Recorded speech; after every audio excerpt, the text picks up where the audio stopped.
얼마 전에 어떤 분이 저에게 조심스럽게 질문한 것이 있는데요.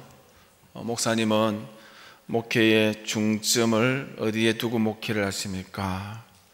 목사님의 목회의 핵심이 무엇입니까? 중심이 무엇입니까? 이렇게 물어봤어요. 제가 대답하기 전에 그분이 자신이 한 질문에 대해서 스스로 먼저 대답을 하셨습니다. 목사님이 목회를 하는 것은 성도들이 할 수만 있는 대로 예수님을 잘 믿다가 천국 가게 하는 것, 천국 가는 것, 천국 가되 이 땅에서 예수를 잘 믿게 하는 것, 이것이 목사님의 역할이지 않겠느냐, 목회자의 최고의 사명이고 목회의 중점이 되어야 되지 않겠느냐, 이런 말씀을 하셨습니다. 아주 귀한 말씀이고 맞는 말씀이고 참으로 저도 공감하는 말씀이라고 생각됩니다. 목회자로서 저는 이 자리에 왜 있을까를 생각해 봅니다.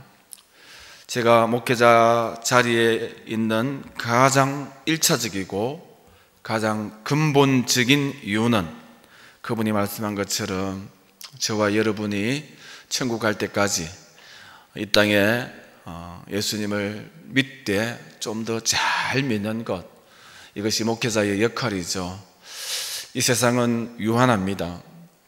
그러나 우리가 갈 천국은 영원한 천국이죠. 그 영원한 천국에서 하나님 앞에서 영원을 복되고 아름답게 상급받으며 칭찬받으며 살아가게 하기 위하여서 이 땅에 예수님을 믿되 좀 더 높은 차원의 신앙으로 나아가는 것, 이것이 참으로 중요하고 이 일을 돕는 것, 이것을 위하여 섬기는 것, 이것이 제가 목회자가 해야 할 여러 가지 관점이 있고 중점이 있겠지만 그 중에 가장 우선적이고 중요한 요소가 그 부분이라 생각되어집니다. 성경에도 목사의 존재 이유에 대해서 말씀합니다. 에베소서 4장 11절 이후에 그가 혹은 사도로 혹은 선지자로 혹은 복음 전하는 자로 혹은 목사와 교사로 주시느니, 왜 목사를 주시느냐 하면은 이는 성도를 온전케 하고, 여러분, 성도를 온전케 한다라는 것은 하나님의 자녀로서 좀 더 예수님을 잘 믿는 자리에 서게 한다라는 것이죠. 목사를 하나님께서 교회에 세우신 것은 저도 그렇고 저도 성도죠. 저를 비롯해서 저와 여러분이 더욱더 예수님을 온전하게 믿는 자리에 나아가는 것이 목사를 주신 이유입니다. 여러분, 제가 설교할 때마다 늘 저 스스로에게 질문하는 것이 있습니다. 내가 오늘 왜 이 설교를 하는가? 이 설교의 목적이 무엇인가를 늘 생각하죠. 그래서 이 설교를 통하여서 성도님에게 기쁨을 주려고 하는가? 행복하게 하려고 하는가? 이것으로 성도를 재밌게 하고 유머를 전하고 정보를 제공하기 위함인가? 이런 것을 점검해 봅니다. 여러분, 설교의 궁극적인 목적은 복음을 소개하여서 사랑하는 백성으로 하여금, 성도로 하여금 영생을 얻게 하는 것, 그리고 한 걸음 더 나아가서 영생 얻은 자들이 말씀의 권면을 통하여서 보다 더 깊은 신앙의 자리로 나아가는 것, 예수 잘 믿게 하는 것, 이것이 설교자의 설교의 목적이기도 합니다. 여러분, 성경을 왜 주셨을까요? 하나님께서 성경을 주신 이유, 성경의 기능, 성경의 역할이 무엇일까요? 여러분, 디모데후서 3장 16절 우리가 잘 알죠. 모든 성경은 하나님의 감동으로 된 것으로 교훈과 책망과 바르게 함과 의로 교육하기에 유익하니, 이는 성경의 기능은, 성경을 주신 목적은 하나님의 사람으로 온전케 하기 위하여서 주셨다. 예수 잘 믿게 하기 위하여서 성경을 주셨다라는 것입니다. 여러분, 그러면은 목사가 목회를 하여서 성도들이 예수를 잘 믿게 하고, 또 설교를 하여서 좀 더 말씀 권면하여서 예수님을 잘 믿게 하고, 또 하나님께서 우리에게 성경을 주시고 성경의 기능 역할도 예수님을 잘 믿게 하기 위함인데, 그러면은 왜 이렇게 예수님을 잘 믿게 하려고 애를 쓰는가 하는 것이죠. 예수님을 잘 믿었을 때에 우리에게 주시는 영적인 축복과 부유가 크죠.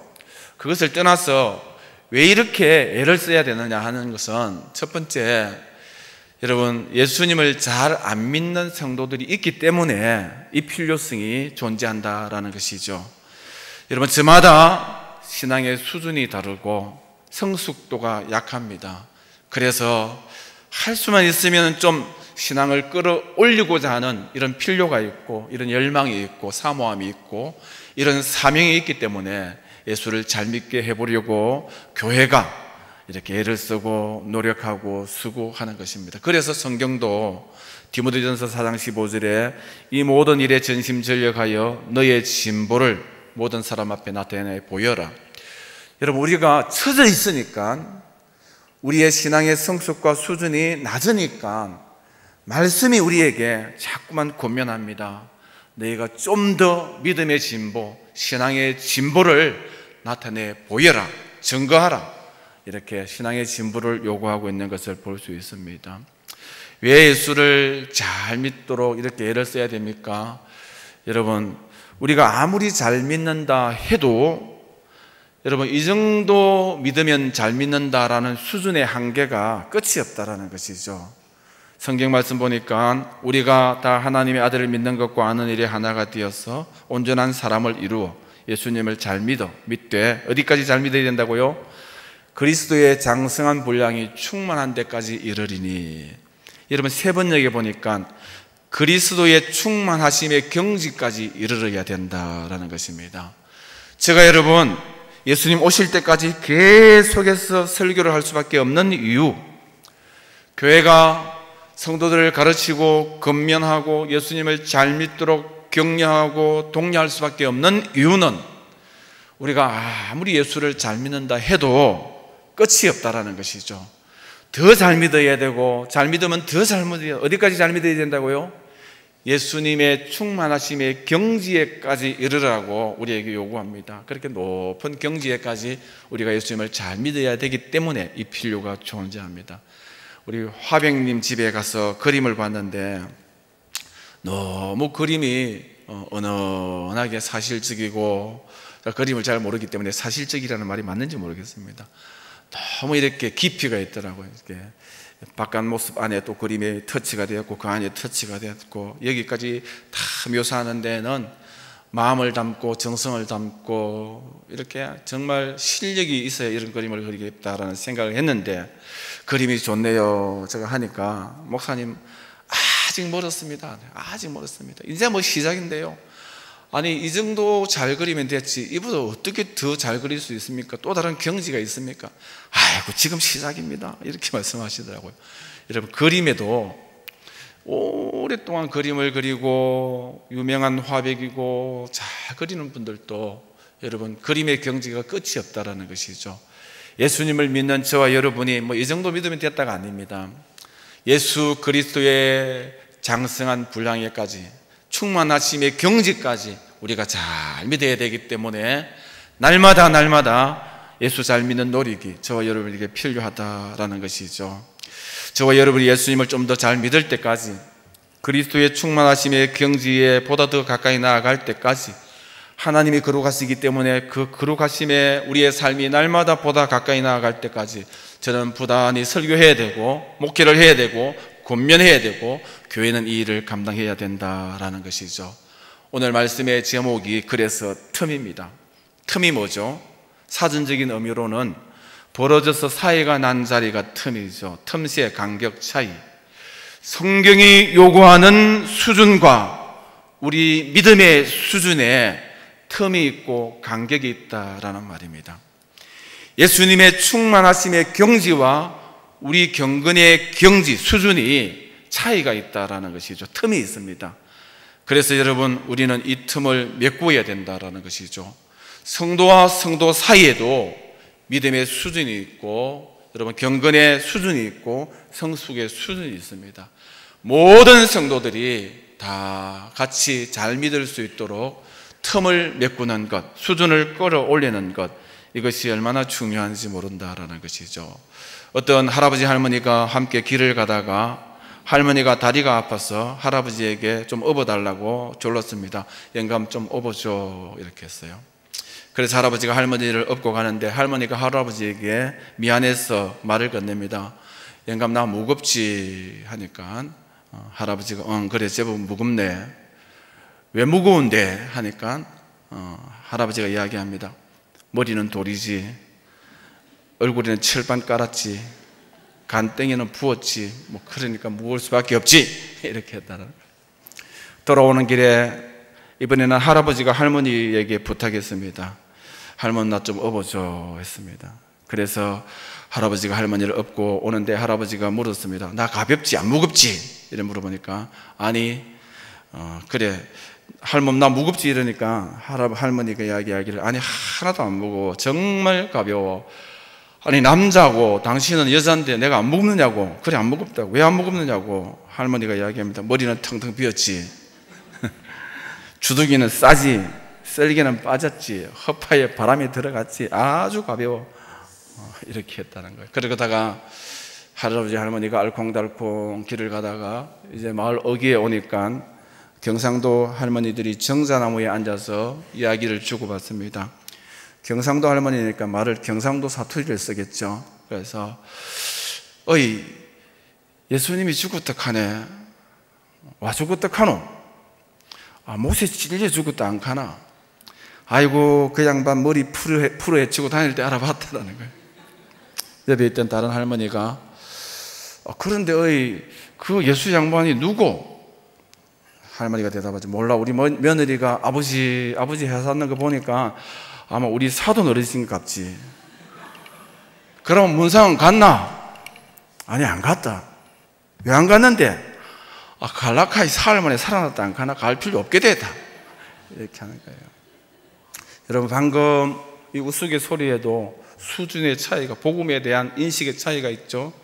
예수를 믿는 며느리의 수준이 있고, 믿는 며느리를 둔 시어머니의 수준이 있고, 예수님을 전혀 알지 못하는 동네 할머니의 수준, 복음에는 저마다 인식하고 복음에 대한 열정과 사모함과 믿는 믿음의 수준이 있는 것을 볼 수 있습니다.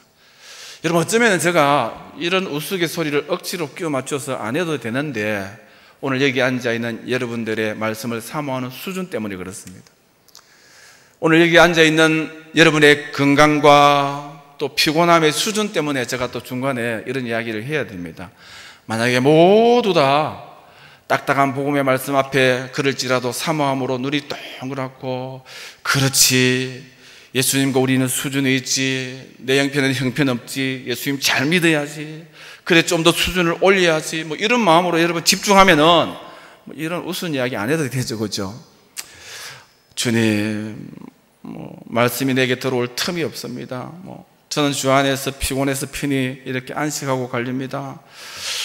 그리고 방금 목사님이 우스운 이야기 하니까 정신이 확 드네요. 이런 효과 때문에 제가 또 이렇게 이런 이야기도 해야 된다라는 것이죠. 저마다 여러분 하나님 앞에서 복음을 갈망하고 복음을 사모하고 예배에 참여하고 하나님 앞에 어떤 자세로 서느냐 하는 것이 사람마다 다 다르고 수준이 다릅니다.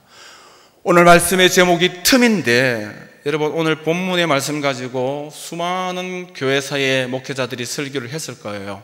그런데 이 틈이라는 제목, 틈이라는 관점으로 설교한 사람이 과연 있을까 생각해 봅니다. 없었을 거예요. 제가 오늘 말씀을 묵상하면서 제가 딱 바치는 게 있었어요. 사도 바울의 복음에 대한 인식과 설교를 하는 저의 인식에, 복음에 대한 인식의 차이가 있었어요. 복음을 이해하는 사도 바울의 이해도와 설교를 하려고 하는 저의 이해도의 차이가 있었고, 복음에 대한 열정과 사모함과 뜨거움과 영성에 불붙는 마음이 오늘 사도 바울은 얼마나 간절한지 몰라요. 그런데 이 말씀을 전하겠다고 하는 나의 마음, 나의 영성에 갭이 있다, 차이가 있다, 간격이 있는 것을 보았어요. 그리고 우리 성도들도 이 복음을, 원액을 그대로 전했을 때에 여러분 사도 바울에 대한 복음의 마음과 오늘 이 자리에서 설교를 듣는 여러분, 본문에 대한 이 사도 바울의 마음과 말씀을 받는 우리의 마음에 간격이 너무 크다는 것을 느꼈어요. 여러분 우리가 사도 바울에 대한 복음에 대한 열정으로 우리 마음을, 열정을 끌어올리지 않으면은 로마서 말씀 묵상할 때 은혜가 되지 않죠. 여러분, 복음에 대한 인식과 가치를 성령 안에서 동일한 가치로 자꾸만 북돋우지 않으면은 여러분, 말씀이 들어오지 않고 말씀의 열매가 없고 말씀의 열매로서의 은혜도 축복도 우리가 기대할 수 없다라는 것이죠. 저와 여러분이 날마다 이 말씀을 묵상하는 동안에 사모하고 성령 충만하고 복음의 가치를 인식하고 복음에 대한 열망을 사모하여서 마음을 달구어서 마음을 끌어올려서 말씀을 대할 때에 바울의 마음을 이해할 수 있고 바울이 전하는 복음을 우리가 받을 수 있고 여러분, 복음의 가치에 대해서 도전받을 수 있고 은혜 받을 수 있고 변화를 맛볼 수 있다라는 것이죠. 저와 여러분의 부단한 숙제가 예수 그리스도 안에서 하나님이 요구하는 수준, 바울이 가졌던 그 영성의 수준으로 날마다 우리를 끌어올리는 것이 우리의 과제입니다. 이것이 주님 오실 때까지 계속해서 반복하며 감당해야 할 숙제이기도 합니다. 그러면 여러분, 사도 바울은 도대체 얼마만큼의 뜨거운 복음의 열정을 가졌는가, 복음에 대한 가치 인식이 얼마나 대단한가 하는 것을 오늘 우리는 본문을 통하여 볼 수 있죠. 여러분, 이 본문 로마서는 편지 서간문입니다. 서간문에는 형식이 있고 서간문에 격식이 있습니다. 맨 먼저 수신자에 대한 호칭, 아버님 전상서가 있어야 되겠죠. 그 다음에 수신자에 대한 안부, 날씨가 추운데 아버님 건강하십니까? 안부를 물어야 되죠. 그 다음에 발신자에 대한 근황, 저도 덕분에 무탈하고 잘 지냅니다. 그 다음에 뭐죠? 본문 내용으로 들어갑니다. 아버님 실은 돈이 다 떨어졌는데 돈 좀 주세요 하고 이야기를 해야 되죠. 그러고 난 다음에 끝인사를 하고 발신자, 날짜 이런 게 적는 것이 서간문의 형식입니다. 그런데 오늘 서간문, 로마의 편지를 쓰는 사도 바울이 이 서신서의 양식과 격식을 다 파괴합니다. 여러분, 수신자에 대해서 부르고 안부를 묻고 이런 것을 떠나서 맨 먼저 달려가는 것이 무엇이죠? 복음의 핵심, 복음의 총론을 전합니다. 오늘 사도 바울은 마음이 들떠있고 복음에 붙들려서 마음이 뜨겁습니다. 그래서 서둘러 이런 격식 다 파괴하고 빨리 이 복음을 전하고 싶다라는 간절한 열망을 오늘 본문에서 볼 수 있다라는 것이죠. 그러면은 사도 바울이 이렇게 전하고 싶은 복음, 간절한 복음의 진수, 핵심이 무엇일까요? 로마서는 어떻게 구성되고 있죠? 오늘 읽었던 본문 말씀 1장 2절에서 4절은 복음의 총론을 이야기하고 있습니다.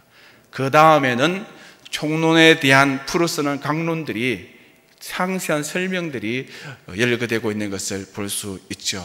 그러면 여러분, 성경 중에 성경이 로마서라고 했습니다. 그리고 로마서의 총론이 가장 복음의 원액, 핵심, 엑기스가 오늘 본문 1장 2절부터 4절이라고 했습니다. 저와 여러분이 예수님을 믿는다면, 그리스도인이라면, 10년, 20년 예수를 믿었다면, 그러면은 성경의 복음이 무엇인가? 복음의 진수가 무엇인가? 복음의 핵심, 엑기스가 무엇인가? 사도 바울이 엑기스를 지금 총론을 전하고 있는데 과연 그 내용이 무엇인가? 왜 사도 바울은 이 말씀에 그렇게 설레이면서 열정을 가지고 전하는가? 그 내용을 저와 여러분이 들어보기를 원합니다. 2장 읽어드릴까요? 이 복음은 하나님이 선지자를 통하여 그의 아들에 관하여 성경에 미리 약속하신 것이라. 그의 아들에 관하여 말하면 육신으로는 다윗의 혈통으로 나셨고 성경의 영어로는 죽은 자들 가운데서 부활하사 능력으로 하나님의 아들로 선포되셨으니 곧 우리 주 예수 그리스도니라. 이것이 복음의 핵심입니다. 아멘. 아멘이 잘 안 되죠. 엄청난 게 나올 줄 알았는데 무슨 말인지도 모르겠고 느낌이 없습니다. 멍하고 머리가 아프죠. 여러분만 그런 게 아니고 저도 그렇습니다. 사도 바울은 복음의 복음 핵심을 지금 전하고 있는데 이 총론인데 이 말씀이 왜 총론이 되고 이 말씀이 왜 핵심이 되고 왜 엑기스가 되는가? 여러분, 막 뜨거움이 와야 되는데 사도 바울은 성령에 사로잡혀서 이 말씀을 생각하니까 내 인생을 걸어야 되겠다, 목숨을 걸어야 되겠다, 그렇게 나아가고 있습니다. 이것이 바울의 수준과 어쩌면 오늘 저와 여러분의 수준일 수 있다는 것이죠. 오늘 선교사님들이 이 말씀에 붙들려서 모든 것을 뒤로 하고 이 말씀을 붙들고 사지로 나아가는 것을 볼 수 있죠. 그러면은 우리가 읽었던 이 말씀은 구체적으로 무엇을 말하는가 하는 것에 대해서 제가 간단히 말씀드립니다. 볼까요? 이 복음은 곧 우리 주 예수 그리스도시니라. 이 복음은, 복음이 뭐죠? 한번 따라합시다. 복음은 예수님은 주인이시다. 예수님이 우리 주인이시다라는 말이 믿습니까? 예수님이 내 인생의 주인이시다. 사도 바울은 지금 이런, 여러분 예수님이 우리 인생의 주인이십니다 라고 지금 전하고 있습니다. 그리고 한 걸음 더 나아가서 뭐라고 이야기하고 있죠? 예수 그리스도에 대해서 이야기하고 있습니다. 예수님은 우리의 그리스도시다 말하고 있죠. 그리스도라는 말은 무슨 말이죠? 그리스도라는 말은 다른 말로 메시아라는 말이죠. 번역하면 히브리 말로 메시아라는 말이고, 이 메시아라는 말은 무슨 말이죠? 기름 부음 받았다라는 뜻입니다.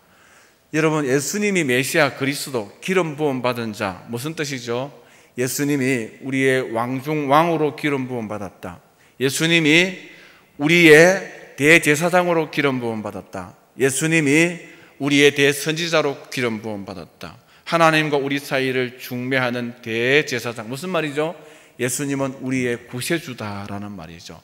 사도 바울이 복음의 핵심을 전하고 있는 핵심 내용이 뭐냐면은 예수님은 우리 인생의 주님이시고 주인이시고, 예수님은 우리를 죄에서 구원하시는 구세주시다. 주와 구주 되심에 대해서 오늘 말씀으로 우리에게 증거하고 있다라는 것이죠. 이것이 복음의 핵심입니다. 여러분, 오카노 목사님이 사랑의 교회를 개척하고 한국에서 가장 건강한 교회를 세웠습니다. 오카노 목사님의 지난 목회 영상을 쭉 보니까 초창기 때, 목사님이 젊었을 때, 성도들이 많이 있지 않을 때 목사님이 이 복음을 전했습니다. 큰 소리로, 여러분 예수님은 우리 인생의 주인이십니다. 성도들이 아멘 하더라고요. 예수님은 우리의 구세주십니다. 아멘 하더라고요. 왜 그럴까요? 이게 복음인데 주여 주여 하지만은, 여러분 예수님이 우리의 주인으로 살지 않으니까 안타깝다라는 거예요. 복음이, 교회에 복음이 없다. 복음이 없다. 예수님이 우리의 인생의 주인이 복음인데 말로는 주여 주여 하지만은 내가 주인이고 세상이 주인이니까 복음이 없는 교회니까 너무 안타까워서, 여러분의 주인은 누구십니까? 인생의 주인이 누구십니까? 우리 주 예수님, 예수님은 주인이십니다 라고 복음을 전가한 거예요.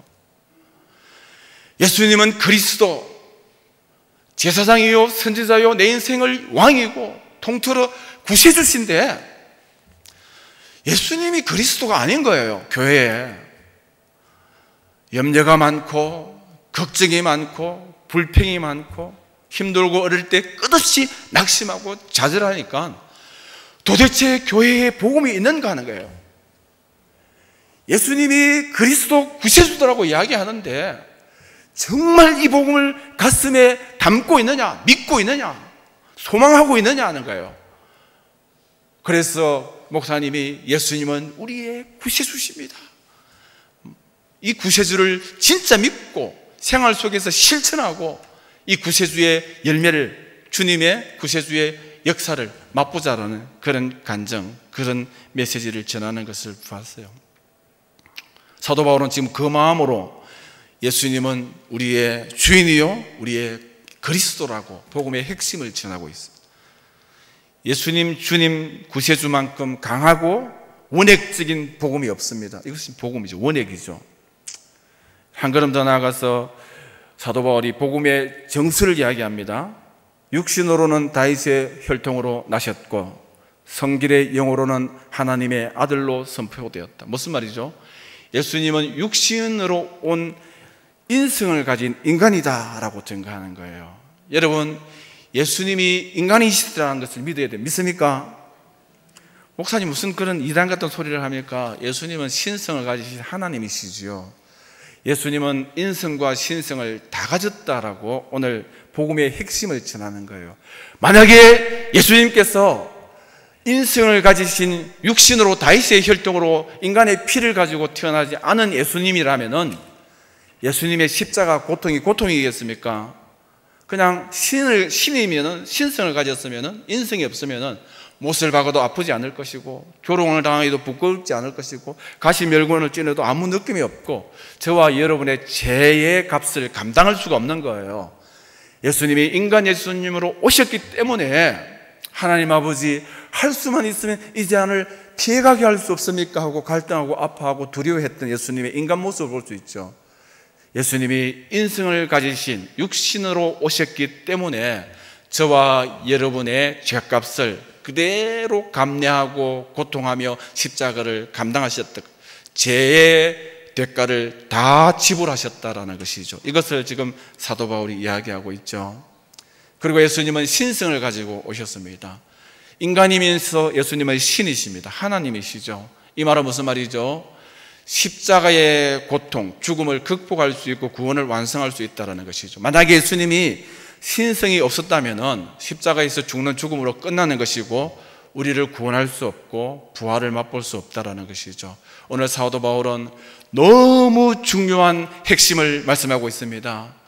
예수님의 인성과 신성, 죄값을 충분히 지불할 수 있는 인간 예수님, 그리고 이 죄값을 뛰어넘을 수 있는, 죽음을 극복할 수 있는 신이신 예수님, 이 예수님에 대하여서 증거하고 있죠. 한 걸음 더 나아가서 죽은 자 가운데서 부활하사, 죽음과 부활을 이야기합니다. 예수님이 십자가에 죽으심을 믿습니까? 예수님의 죽음이 없으면은, 십자가의 죽으심이 없으면 우리가 어떻게 구원받을 수 있겠죠? 예수님의 부활이 없으면은 우리의 믿음도 헛되고 의미가 없습니다. 보십시오. 오늘 사도 바울은 기독교의 복음의 핵심을 여기에 담았습니다. 예수님은 우리의 주인이시다. 예수님은 우리의 구세주시다. 예수님은 완벽하게 십자가의 죄값을 지불할 수 있는 인간이시고